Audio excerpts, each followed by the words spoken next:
Hello बच्चों, चलिए प्रश्न देखते हैं। प्रश्न है समाकलन करें। हमें यहाँ से समाकलन करना है 5x बट्टे x प्लस 1 गुना x माइनस x की घात 2 माइनस 4 का। तो यहाँ से इस प्रश्न को करने हेतु सर्वप्रथम हमारी मुख्य अवधारणा रहेगी। मुख्य अवधारणा यहाँ से हमारी रहेगी समाकलन हेतु आंशिक भिन्नों में वियोजन करेंगे। तो समाकलन हेतु आंशिक भिन्नों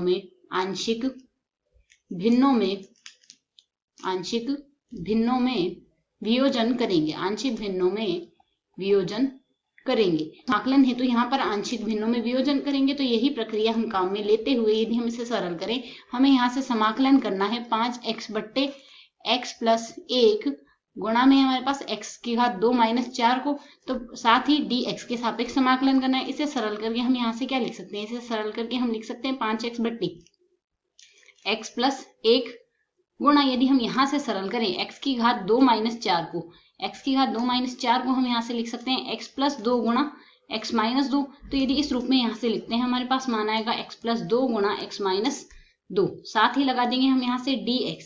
अब यहाँ से इस पद को हमें सरल करके आंशिक भिन्नों में इसका वियोजन करना है। तो यदि हम इस पद को यहाँ से सरल करें, हमारे पास पद है 5x बट्टे x माइनस 1 गुणा x प्लस 2 गुणा x माइनस 2 है हमारे पास यहाँ से।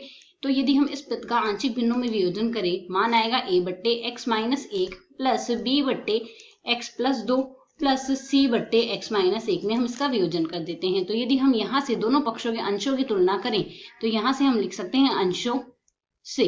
तो यदि हम केवल दोनों पक्षों के अंशों की ही तुलना करें, तो हमारे पास यहाँ से मान क्या आएगा? 5x बराबर हम यहाँ से लिख सकते हैं a के गुणा में आएगा x प्लस 2 गुणा x माइनस 2 प्लस b के गुणा में हमारे पास यहाँ से बनेगा x माइनस 1 गुणा में बनेगा x माइनस 2 प्लस c के गुणा में हमारे पास यहाँ से बनेगा x माइनस 1 गुणा x प्लस 2। अब यदि दोनों पक्षों को हम सरल कर लें, तो 5x बराबर हमारे पास लिखा जाएगा a गुणा x की घात 2 माइनस 4 प्लस b गुणा में हमारे पास लिखा जाएगा यहाँ से x की घात 2 माइनस का 3x और प्लस का 2 आएगा।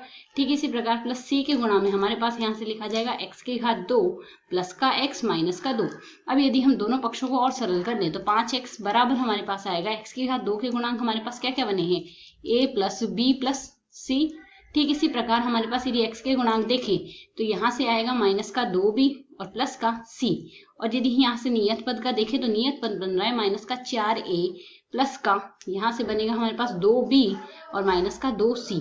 अब यदि हम दोनों पक्षों के गुणांकों की तुलना कर ले, तो यहाँ से हम लिख सकते हैं तुलना से। अब यदि दोनों पक्षों के गुणांकों की हम तुलना करते हैं, तो बाएं पक्ष में हमारे पास x की घात 2 का कोई गुणांक नहीं है, तो इसका मान हमारे पास यहाँ से a plus b plus c का मान 0 आएगा, जबकि x का गुणांक है बाएं पक्ष में 5 और दाएं पक्ष में है माइनस का 3b प्लस c। तो पहले हम सरल करके लिख सकते हैं a plus b plus c बराबर तो आ रहा है हमारे पास 0। ठीक इसी प्रकार 5 गुणांक किसका है? b का, और यहाँ से मान है माइनस का 3b प्लस का c बराबर x का गुणांक है हमारे पास यहाँ से बाएं पक्ष में 5, तो यहाँ से इसका मान आएगा 5। ठीक इसी प्रकार माइनस का 4a प्लस का 2b और माइनस का 2c बराबर आ रहा है हमारे पास 0, क्योंकि यहाँ से नियत पद का तो गुणांक है माइनस का 4a प्लस का 2b माइनस का 2c, और यहाँ से बाएं पक्ष में नियत पद का कोई गुणांक ही नहीं है, तो वह आएगा हमारे पास 0। तो अब यदि हम इसे यहाँ से सरल करें, तो c बराबर हमारे पास इसमें लिखा जा सकता है 5 प्लस 3b मान आ जाएगा। ठीक इसी प्रकार यदि हम इसमें सरल करें, a बराबर लिखा जा सकता है माइनस का b माइनस का c। अब यदि यह दोनों मान उठा के हम इसमें प्रतिस्थापित कर दे, तो हमारे पास a के स्थान पर तो हमने लिखना है माइनस का b माइनस का c प्लस 2b, और c के स्थान पर हम यहाँ से लिख सकते हैं माइनस का 2 गुणा 5 प्लस 3b बराबर क्या आएगा हमारे पास 0। तो यदि इसे हम और सरल कर ले, माइनस माइनस प्लस हो जाएगा, 4b आ जाएगा और प्लस का 4c आएगा। c के स्थान पर हम तो पुनः मान प्रतिस्थापित कर सकते हैं, 4 गुणा c के स्थान पर लिखेंगे 5 प्लस 3b और प्लस का 2b है ही हमारे पास, माइनस का 10 आएगा और माइनस का यहाँ से 3 दूनी 6b आएगा बराबर 0 आएगा। इसे यदि हम और आगे सरल कर ले, तो यह मान आएगा 4b प्लस 20 और यहाँ से 4 3 12b आएगा, प्लस का 2b आएगा, माइनस का 10 आएगा, माइनस का 6b आएगा बराबर आएगा हमारे पास 0। अब यदि हम इसे सरल करें, तो यहाँ से हमारे पास 4b है, 4 प्लस 2 6b हो गया, 6 और माइनस 6 से परस्पर यह कट जाएंगे, तो यह आपस में कट गए, केवल 12b बचा है, 12b आ जाएगा। और यहाँ से यदि हम इनको सरल करते हैं, 20 माइनस 10 प्लस का 10 आएगा, पक्षांतरण करेंगे माइनस का 10 आ जाएगा। तो b बराबर हमारे पास यहाँ से लिखा जा सकता है माइनस का 10 बट्टे 12 अर्थात माइनस का 5 बट्टे 6। b का मान आ गया, तो c बराबर क्या लिखेंगे यहाँ से? अब यदि c को हम सरल करें, अब c बराबर हमारे पास क्या लिखा जा रहा है 5 + 3b, तो c बराबर हम यहाँ से लिखेंगे c बराबर 5 + 3b, b के स्थान पर लिखेंगे माइनस का 5/6। इसे यदि हम सरल कर ले तो 5 - 15/6 आएगा, जिसे हम सरल करके 30 - 15 अर्थात 15/6 लिख सकते हैं। ठीक इसी प्रकार a बराबर लिखा जा रहा है -b - c, तो यदि a का मान हम रखते हैं, b तो है हमारे पास माइनस का 5/6 तो प्लस का 5/6 बन जाएगा ये है, और c के स्थान पर हम लिखेंगे 15/6, तो 15/6 यहाँ से मान आएगा माइनस का 10/6, जिसे हम सरल करके लिख सकते हैं। यहाँ से हमारे पास मान आएगा माइनस का 5/3। अब यह सारे मान हम समाकलन में प्रतिस्थापित करेंगे। हमारे पास मान था समाकलन, यह मान था हमारे पास समाकलन 5x/x - 1 था गुणा x की घात 2 - 4 था, dx था। अब यदि हम इसके जगह हम मान प्रतिस्थापित करें, समाकलन ऐसा का ऐसा लगा देंगे, a के स्थान पर हम यहाँ से लिखेंगे माइनस का 5/3, और बट्टे में हमारे पास राशि थी एक हेतु x - 1, प्लस b का मान आया है हमारे पास 15/6, तो प्लस b का मान आया है 15/6, और बट्टे में राशि आई है हमारे पास, यहाँ से हमने सरल करके लिखा था। यदि हम सरल करने के हिसाब से देखें तो हमने सर्वप्रथम लिया क्या था, हमने यह लिया था b के बट्टे में लिया था x + 2 और c के बट्टे में x - 2 लिया था, तो हम b के बट्टे में यहाँ से लिख देंगे x + 2 और c का हमारे पास मान, यह तो मान c का बना है, और b का था हमारे पास माइनस का 5/6, तो माइनस का 5/6 लिख दिया इसे, प्लस c का मान हमारे पास बना था 15/6 गुणा में x - 2 लगाएंगे, साथ ही हम यहाँ से लिखेंगे dx। अब यदि हम इसे यहाँ से सरल करते हैं तो सरल करने पर हमारे पास मान क्या बनेगा, इसे सरल करके हम यहाँ से लिख सकते हैं 5/3 नियत पद है, इसे बाहर निकाल लेंगे, समाकलन dx/x - 1 बनेगा।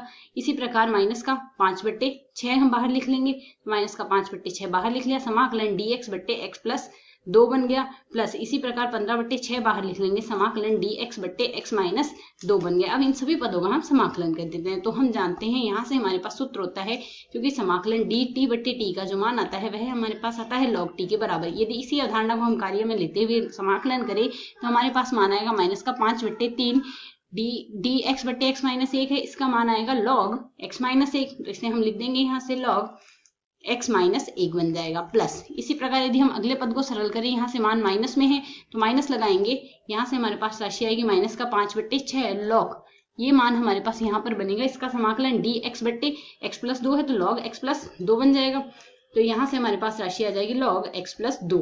ठीक इसी प्रकार अगले पद को हम सरल करें तो यहाँ से मान आएगा प्लस का 15/6, तो 15/6 लिख देंगे और log x - 2 लिख देंगे, तो प्लस का 15/6 log x - 2 बन जाएगा, प्लस समाकलन x - 2 बना देंगे, प्लस समाकलन स्थिरांक c लगा देंगे। अब यदि हम इसे सरल करें तो हम यहाँ से जानते हैं हमारे पास नियम होता है log m - n का जो मान आता है वह हमारे पास आता है log m/n के, और तथा यदि हम यहाँ से log m गुणा n लिखें तो log m + log n लिखेंगे, तो इसका मान लिखेंगे log m गुणा n के। तो यदि इसी नियम को हम काम में लें तो यहाँ से हमारे पास राशि क्या आ जाएगी, तथा एक नियम और है log में, जो कि आएगा हमारे पास log m और आगे यदि n दिया गया हो, इसे हम लिखते हैं log m की घात n के बराबर। इसी नियम के आधार पर यदि हम इसे सरल करते हैं तो यहाँ से हमारे पास मान क्या बन जाएगा, पहले हम तीसरा नियम लगाएंगे, log x - 1 की घात तो हमारे पास बनेगी 5/3, माइनस में है यह पद, तो ठीक इसी प्रकार इसके अगला पद भी हमारे पास माइनस में ही है, जो कि मान हमारे पास बनेगा यहाँ से 5/6 है इसमें,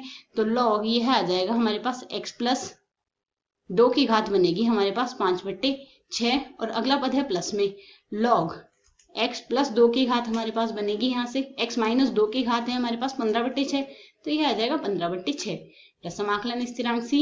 अब यदि इसे हम सरल करें तो यह आ जाएगा log x - 2 की घात तो आएगी 15/6, बट्टे में हमारे पास राशि आ रही है x - 1 की घात आ रही है 5/3 गुणा में x + 2 की घात आ रही है हमारे पास 5/6 प्लस समाकलन स्थिरांक आ रहा है c। यह आ जाएगा हमें यहाँ से दिए गए प्रश्न का x के सापेक्ष समाकलन। आशा है समझ आया, धन्यवाद।